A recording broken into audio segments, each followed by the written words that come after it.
Hello Libra, Sun, Moon, Rising, and Venus Signs. Kamusta kayo? Sana po nasa mabuti kayong kalagayan. Welcome back po sa Star Tarot. Kung bago kayo rito, welcome din kayo. Thank you sa inyong support. I truly appreciate it. God bless you all, Libra.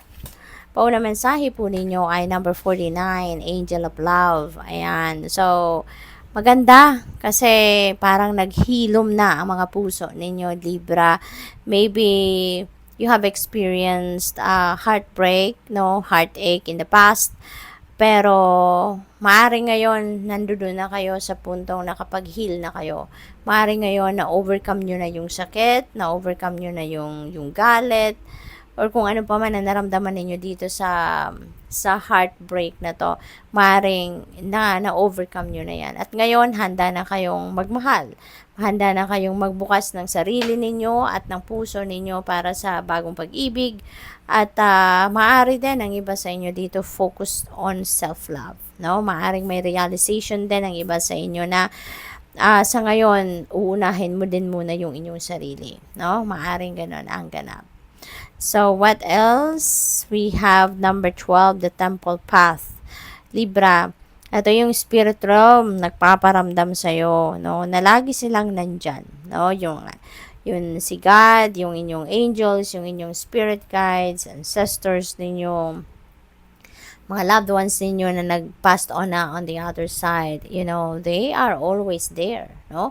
Lagi silang nandyan, lagi silang nakabantay sa'yo, ginagwardyahan ka, pinoprotektahan ka, ginagabayan ka, no? So, siguro naman, ang iba sa inyo nakakaramdam din na meron talagang laging nakabantay sa'yo, no?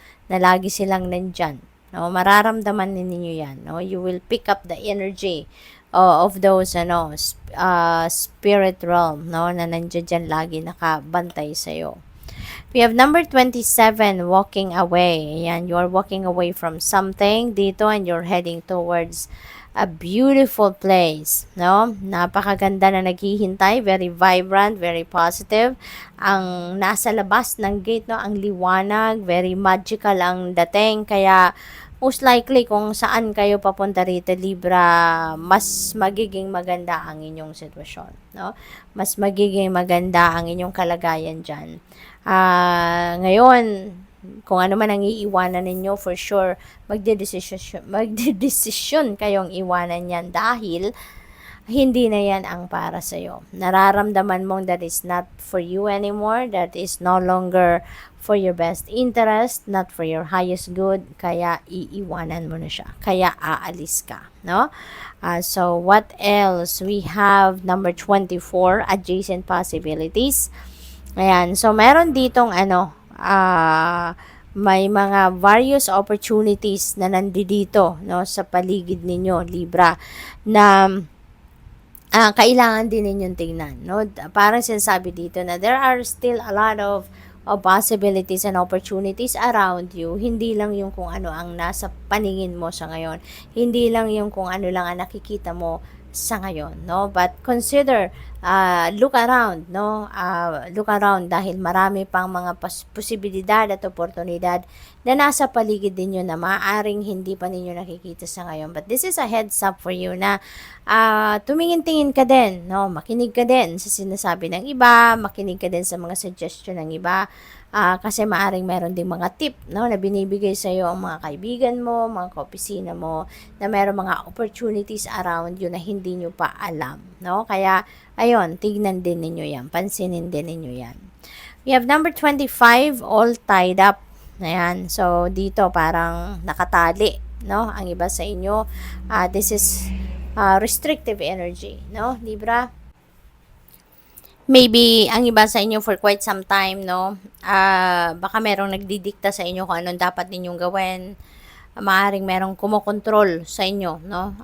Sa pagpapatakbo ng buhay ninyo, maybe ang ibang tao, no, ang nagdedesisyon para sa iyo. Someone is directing you on what you need to do, where you're heading, ano yung mga dapat ninyong gawin, no? Pero ngayon, that is going to change. Kasi we have number 23, number 5 yan. 2 plus 3 is 5, and 5 resonates with change. At saka meron tayong butterfly dito, and that represents also transformation. So that is change pa rin.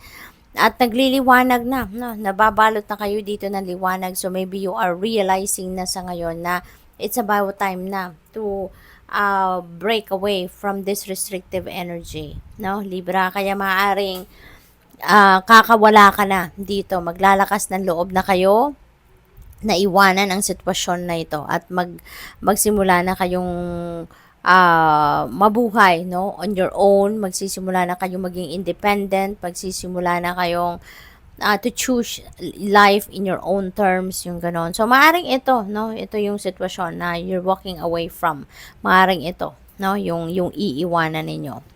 We have number 39, 5th chakra, Archangel Gabriel. Ayan, yung 5th chakra, this is the energy center ng communication. Ito yung lalamunan natin, Libra. So, siguro, kung dati, no, struggling kayo sa pag-express ng sarili ninyo, struggling kayo sa pagsasabi ng kung anong gusto ninyo, ano yung nasa damdamin ninyo, nasa loob ninyo, no? Kung yun ang problema ninyo dati, siguro ngayon, with the help of Archangel Gabriel, maglalakas ng loob na talaga kayo na magsalita. Kaya siguro kayo maglalakas ng loob na rin na iwanan na ang sitwasyon na to. Kasi ngayon, mai-express mo na yung sarili mo. Masasabi mo na kung ano ang gusto mo.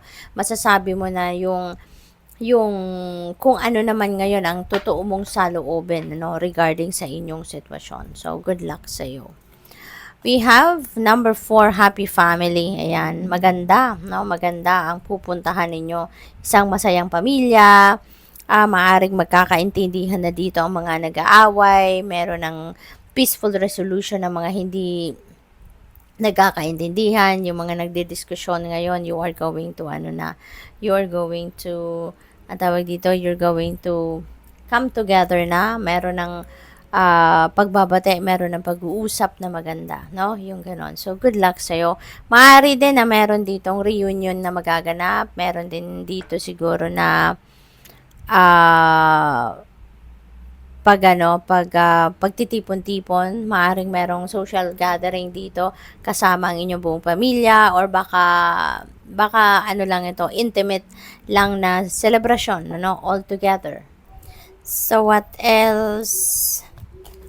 We have first chakra, Archangel Michael. Ayan. So, this is about insecurity, no? Baka ang iba sa inyo merong nararamdamang ganon, insecurity about yourself. Pero with the help of Archangel Michael sa ngayon, tutulungan kanyang matanggal yan. Tutulungan kanya na magkaroon ka ng self-confidence, tumaas ang inyong self-esteem, matanggal yung insecurity sa inyong katawan. You know, things are going to happen dito na magkakaroon ka ng boost, no? Magkakaroon ka ng boost sa self-confidence ninyo. Kaya magbabago talaga ang inyong sitwasyon dito with that. So, good luck. Thank you for watching Love and Light. Namaste.